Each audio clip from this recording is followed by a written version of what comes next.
like to add? Any last encouraging words? Yes, go Ariane 5. Well, fair wind to the launcher 5115. Let's now admire these incredible images. We'll of course stop our live commentary to sit back and enjoy the 111th launch of Ariane 5.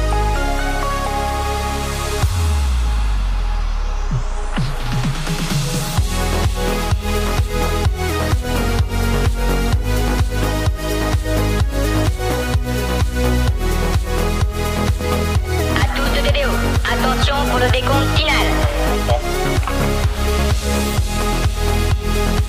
10, 9, 8, 7, 6, 5, 4, 3, 2, 1, top. Allumage moteur Vulcain.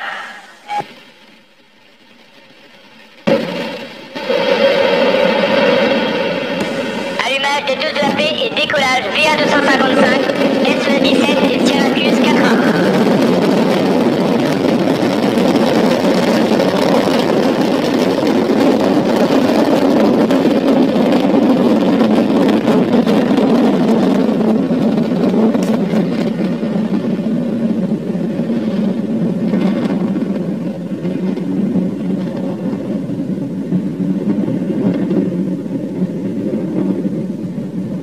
Well, the Ariane 5 launcher has just successfully completed its liftoff, but the mission is not over yet, is it, David?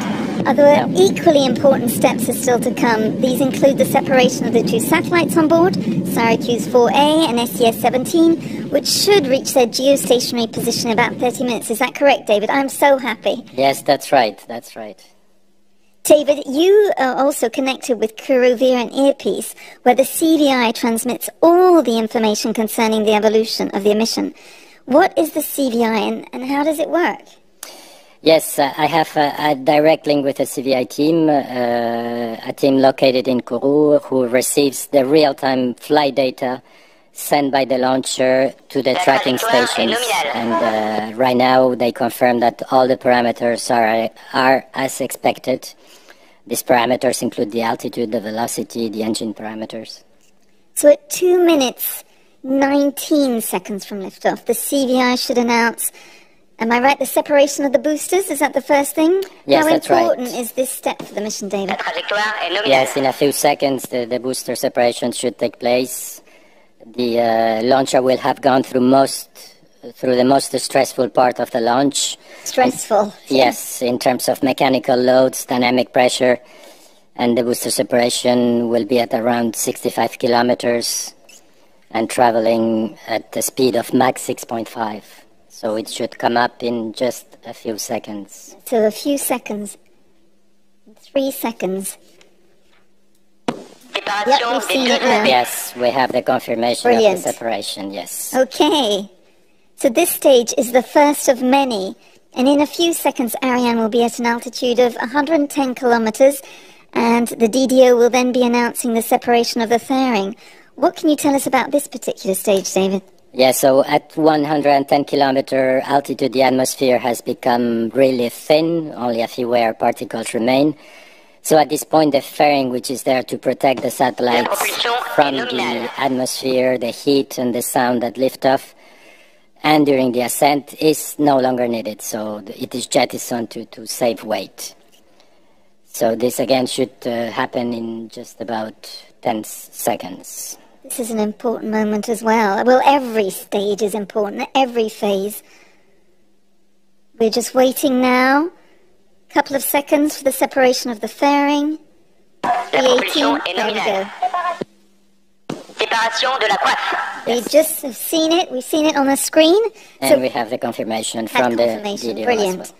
So by separating from its fairing, Ariane 5 will now be approximately 2 tons lighter, which is a significant weight in flight.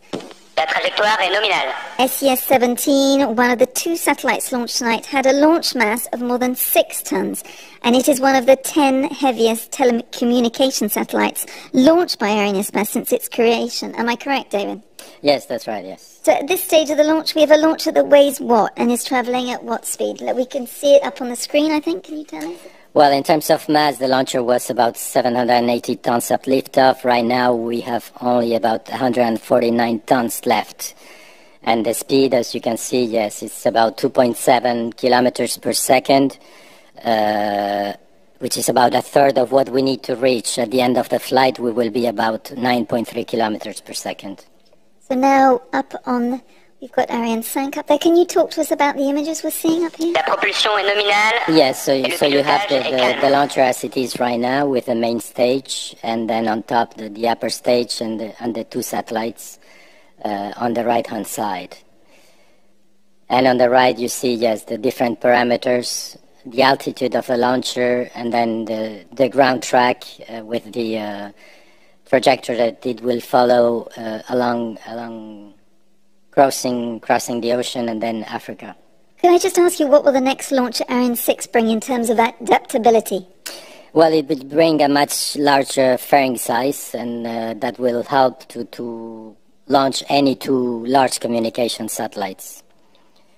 And also we will have a reignitable upper stage, which will also allow to deploy satellites in different orbits. So, David, in our previous program, Road to Space, we gave you an update on the new heavy launch vehicle Ariane 6 and the state-of-the-art custom-built launch pad that was being prepared to receive the new launcher. Well, unbelievably, it was inaugurated a few weeks ago in Kourou. And we now have a video coming up, a report we've done with our teams, and we'd like you to take a look. This is coming up in the next 15 seconds. Next Tech. Have you been to the new launch pad? Yes, it's indeed quite amazing, yes. It's coming up now. Next Tech. Acquisition de la télémesure par la station de Natal. 55,000 cubic meters of concrete, 900,000 cubic meters of earthwork, 8,000 cubic meters of structural steel. Some 600 people worked on the site of what is Guyana Space Centre's 9th new launch complex, which was inaugurated on the 28th of September. Particulièrement heureux de célébrer aujourd'hui avec vous l'inauguration de ce magnifique pas de tir. Built by the CNES and its industrial partners in French Guiana, the Ella 4 pad will welcome Europe's upcoming Ariane 6 rocket. Ella 4 is made up of the launch pad, which is the base that supports the launcher itself, all structures and equipment necessary for final assembly operations, the launch table that is embedded in it, the mobile gantry and the umbilical mast. The new CSG launch pad is what you'd call state-of-the-art. Central to its design, two important objectives: to reduce launch costs, achieved by integrating the launcher horizontally, and automating operations.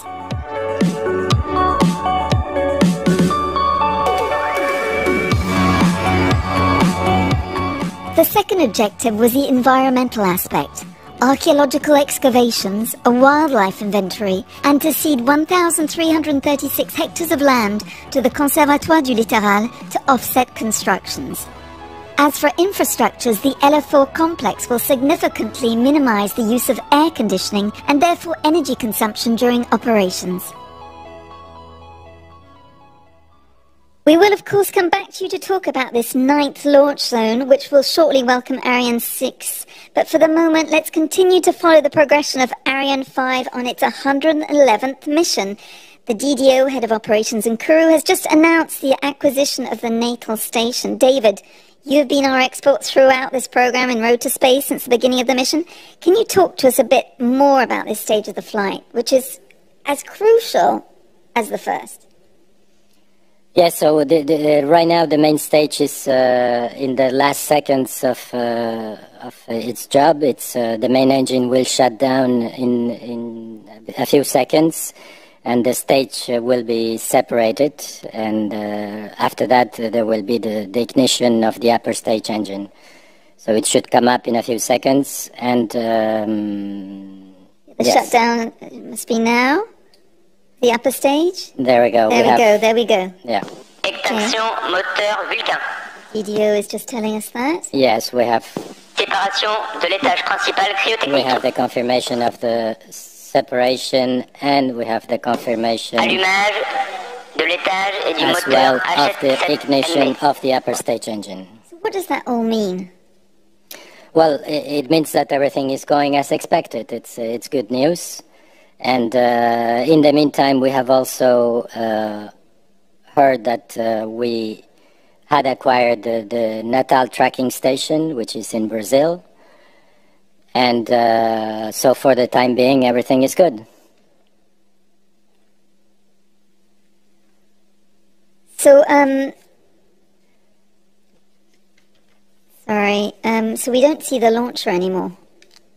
No, well, for the time being, in fact, we are still being tracked both from the Gallia station, which is right next to the launch site, and from the Natal station in Brazil. But yes, the visibility from the Gallia station should be lost in a few seconds. So sorry, can you just take us through those steps again? What will be happening next? We're at now 10 minutes 11 after the launch. Yes. So we're tracking on the map. If we see on the map, right now on the right, we can see on the map that we are north of Brazil. We're before the loss of Natal, which is... Yes. La propulsion est nominale et le pilotage est calme. We see that the launcher is basically flying horizontally. It's increasing its speed. Going towards the east. It's even going down a little bit to gain some speed. And it's going across the Atlantic at very quickly at 7.2 kilometers per second. We're now 1 minute away from the loss of Natal. Yes. What does that mean? What does that mean for Ariane 5? Well, it means that yes, in a few seconds we should be too far to be visible from the tracking station in Natal in Brazil. So we will have a short period during which the launcher will not be tracked by the ground stations. But this is not a problem because the launcher has like a hard drive where it can store the data and then it will download it when we reach the following tracking station, which is in the Ascension Island in the middle of the Atlantic. So, for example, will the DDO be telling us all of this at 11:53 in 10 seconds' time? Is he the person who... Yes, he should be telling that to us. Of course, these are the theoretical times.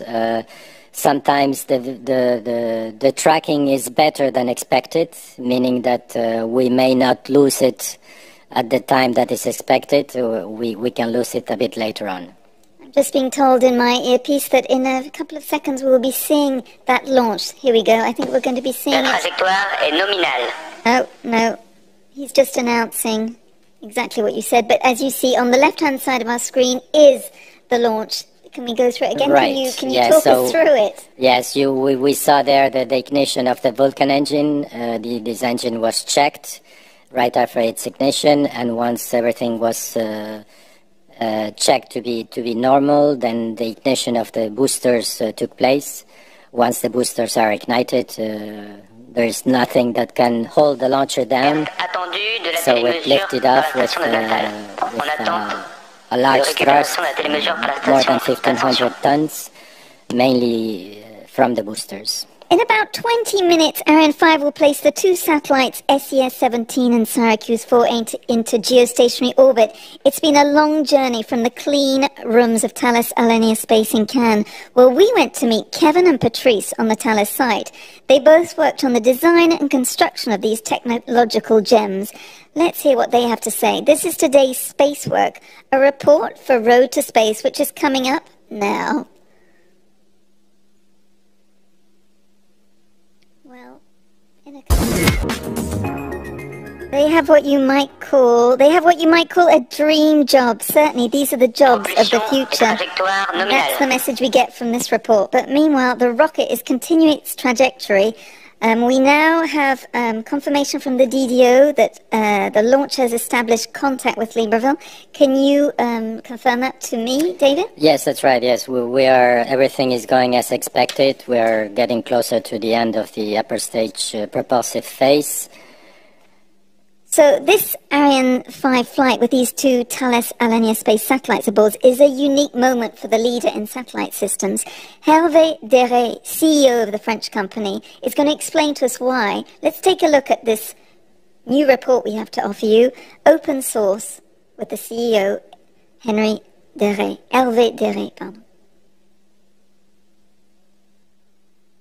During this report, Hervé Derey talks to us a lot about sovereignty. Well, it's a term that we hear more and more in the field of energy and data storage. Control of space is also a sovereignty issue for France's defense and national security. Free access to and use of outer space are conditions for the country's strategic autonomy, whether for communication, navigation, observation, identification, or information. Space capabilities are necessary for the preparation and conduct of all military operations. But we also know that space has become an increasingly militarized scene of confrontation. What with jamming and espionage are developing, and the democratization of access to space is making it a source of rivalry between many state and non-state players, both historical and emerging. So in order to move forward, a new armament program called Mastering Space has been launched. It is made up of two components, surveillance and active defense. France's goal is to better monitor its satellites, and in the event of a hostile act, to respond in an appropriate and proportionate manner, in accordance with the principles of international law. But then, hey, let's get back to Ariane 5. The launcher left Kourou more than 20 minutes ago, and during our report, the DD announced what? What did he announce, David? Can you tell us? Yeah, so he announced several things, the acquisition of the ground station in Malindi, but also, and more importantly, the shutdown of the upper stage engine, so the launcher has now reached the targeted orbit, and we are now going into the next phases to prepare the separation of SES. Phase, then. Yes, the next phase, as you see in the images, the launcher is moving around, turning around to put SES-17 in the right position for its separation. This separation should take place in a couple of minutes now. But in also less than 5 minutes, Ariane 5 will put into orbit SE-17, one of the two passengers. This is a key stage of the mission. This 6-ton satellite is driven by a powerful 5th-generation digital processor, the DDP. It will be able to process 100 times more data than the previous generation, and will enable governments to accelerate their policies to reduce the digital divide in America. So, just before the launch of this satellite, which is the 164th satellite designed by Thales Alenia Space and launched by Arianespace, the DDO should also announce the loss of Libreville. Can you explain? Yes, we are now, as you see in the I'm map. looking up now on the right, yeah. In the map, we see that we have traveled across Africa, and we are continuing into the Indian Ocean, and therefore, yes, we have lost the Libreville station, which is on the west coast of Africa. It's incredible, all the journey Ariane 5 has done. So we're waiting for the separation of SES-17, and what does this step represent for all the teams? This must be another crucial phase for your client. Yes, this is a quite intense moment. The separation is a very important milestone for SES and for Thales Alenia Space teams, of course, and also for us at Arianespace. It is the culmination, David, of how many years of work? Well, it's the result of many years of studies, manufacturing, integration, and tests for each one of these satellites. And for us on the launcher side, we have also performed analysis during several years to define and validate the mission and to prepare all the details. So David, in less than 10 seconds, we're going to see the separation of SES-17, which we've all been waiting for. You can see everybody waiting with bated breath in the fishbowl, in the control center, Jupiter's control center. Here we go. You can see it now coming up on the screen, David. Right, yes, we have. Séparation du satellite SES-17. We have the confirmation now. Brilliant. That is brilliant news. Everyone's looking very smiley behind their masks. So, that's the news. What is the news then? We've got the separation is confirmed. That's correct, and so now our customers, SES and Thales Alenia, will very soon be in contact with the satellite, and they will start the orbital maneuvers as soon as possible. We already noticed in the previous road to space that at this stage the mission, the teams aren't completely rejoicing, they're not completely relaxed. Can we say, though, that this separation was a success, even though there's not smiley smileys? Yes, yes, indeed. Reaching the orbit is a major step for them. It's the start of the satellite operations in space. As I said, the teams will establish contact with the satellite within 30 minutes and will start deploying the large solar panels of SES-17. And in the coming hours, the plasma engines will be ignited to start climbing to the final orbit. What are the next phases? Can you talk to us about that?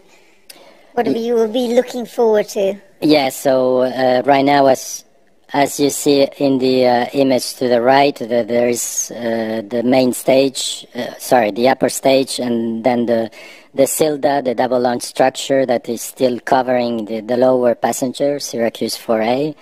So in the coming minutes, there will be maneuvers that will be performed to separate the SILDA structure prior to the separation of the Syracuse satellite. So what kind of speed is it going at now? Well, right now, as you see down in the screen, we're at a speed of 8.5 kilometers per second, and we are climbing up. The altitude is increasing rapidly. As you can see, we are right now at 7... Yeah, how far is it climbing? How quickly? Well, you can see that basically it's going up by a few kilometers per second. As you can see on the right, we are right now at 1,830 kilometers and going up fast, yes. So whereabouts are we? If we look back on the map, if we look at the map, over the Indian Ocean. Right, we are on the Indian Ocean, and what we mentioned before, as you can see in the simulation, we are now, the sun is rising in the Indian Ocean, which means that the satellites will be able to get sunlight very quickly. Which was important, as an important factor, which is why we have launched off so late tonight. Can you tell us that? That's correct. That's the reason we launched late, so they could have sunlight very quickly after their release from the launcher. Well, I think we're close to sunlight here in Paris in over 2 hours. It's 4:42 here in Paris. It's quite late here. And we're now waiting for, well, the SILDA separation and also the separation of our satellite Syracuse 4A, which we'll be looking forward to, because that will, once that happens, what happens? Yes, well, once, of course, once the second satellite is separated, then the upper stage will begin its passivation and its end-of-life maneuvers to make it come back down as much as possible and reduce the lifetime in orbit. So, for example, when we're in the Jupiter control room, what are we feeling at this moment? You know, it's still obviously very, very tense. Yes, that's right. For the first customer, SES-17, I would say... For the customers, yes, they're a bit relieved because the separation has taken place, but of course for the second ones, they're still waiting for these important moments, which are the separation. A lot of people are rubbing their foreheads. Yes, is waiting patiently for the last events to take place, yes. So can you, who are we seeing now on the screen? So here we have some customer representatives from Syracuse 4A. We have... How can you recognize them? Well, usually they have, you can see the small labels in front. Okay. Yes, and their logos. They all seem to be here heads we have down. The mission directors, Thierry Fahem and Christophe Besnard, who are the mission directors who are the Arianespace representatives for these two satellites, together with the satellite customers next to them. They seem to be looking up. They're looking up at the screen, obviously. Yes, they are following the last moments. Here we have some other customer representatives. This was the amphitheater we talked about earlier, was it not? That's correct, yes. So there's a huge screen in front of them. They're watching the images live. That's correct. Everyone looks very, very serious and very, very focused.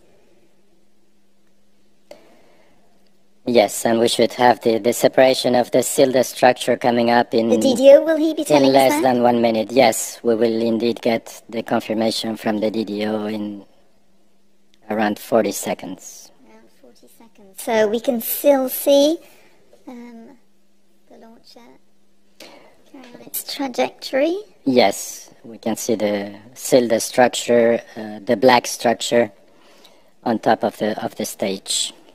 How great it is we did have that green panel tonight after that little worry before with the red. Yes.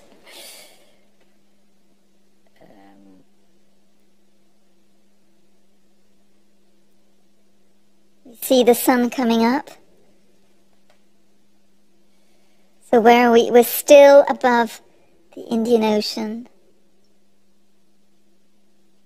So now, yes, we at have... 36 minutes and 21 seconds, we should be getting the... oh, here we go. Right. David, what is happening? There we go. We have now the confirmation of the separation of the structure, of the cylinder structure, yes. Okay. So can you remind us of the function of this important element in the Ariane 5 fairing? Yes, it's indeed a very important structure that allows to do these launches with two customers at the same time. It's a carbon fiber structure, a very strong structure. Its weight is less than 450 kilos, but it can withstand loads of more than 20 tons. So it's a very efficient, very strong structure. So do you have any further information from the CVI? Obviously tension has not yet subsided. Can you explain to us why? Well, it's again because we are still waiting for the last separation. Everything is moving forward as expected. Very good news. Yes, very good news. And as you see, we are now turning. The launcher is turning to put Syracuse 4A in the right position for its separation. So we've been together en route to space for just over an hour now. In a few minutes, the Ariane 5 launcher will be separating from the second satellite, Syracuse 4A, and put into orbit. This separation will mean that all the teams can, I imagine, finally celebrate the end of the mission and relax. What do you think, David? Yes, that's right, yes. And are all separations the same, or do they have their own specificities and challenges? They're obviously not all identical. No, you're right, Emma. Each separation is a bit different. We have the separation has been analyzed precisely to put the satellite in the required orientation. We got the confirmation that the right orientation has been reached, and therefore we should have a separation in a few seconds. The DDO, sorry to interrupt you, in 10 seconds, we're going to be announcing, the DDO is going to be announcing the separation of Syracuse 4A, which is obviously a crucial moment. That's right, yes. Here we go. Looks like it's separating. Yes, we have... Séparation Syracuse 4A. En attente des acquisitions satellites. We can hear the applauses in the Jupiter control room. That's fantastic. Yes, the separation. They must be so happy. Look at those smiles on those faces. Thank you, David, so much for that. Look, there's applause all around. They must be very, very relieved. That's right. And so now their life, satellite's life, begins in space. That's correct. The launcher has finished its job. It's up to the satellites now. It's up to the satellites now.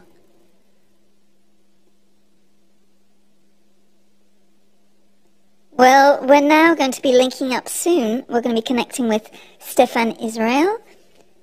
We can't wait to hear his first reactions. He must be so relieved that the launch has been a success. And of course, my colleague Baptiste. Ariane 5 launcher with EBA launched. And you see here... So here we are. Here we see the images of the launch. which broke 3 records tonight, which David has just been explaining to us what records broken. The tallest launcher going to space, the heaviest, the tallest Ariane 5. Ariane 5. That is quite remarkable. While we're watching these images, we're just waiting to have Stefan around. Said we'll be talking to my coach, and I will be translating English because obviously he is French. But look at those images. That was something very dramatic.